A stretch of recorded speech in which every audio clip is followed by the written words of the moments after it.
সাদাকাতুল ফিতর আদায়ের সময়, সাদাকাতুল ফিতর আদায়ের সময় হলো দুইটি।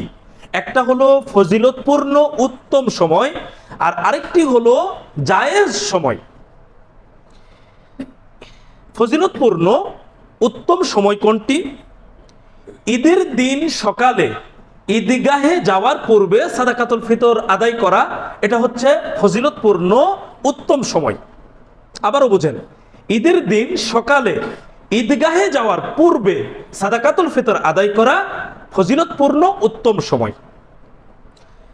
এই ক্ষেত্রে দলিল হিসেবে উপস্থাপন করা হয়েছে সহিহ বুখারী 1509 নম্বর হাদিস। ইবনে উমর রাদিয়াল্লাহু আনহু বলেন, আমারা বিযাকাতিল ফিতরি ক্বাবলা খুরুজিন নাসি ইলা সালাহ। নবী করিম সাল্লাল্লাহু আলাইহি ওয়াসাল্লাম মানুষদেরকে সালাতের উদ্দেশ্যে বের হওয়ার পূর্বে সাদাকাতুল ফিতর আদায়ের নির্দেশ দিয়েছেন।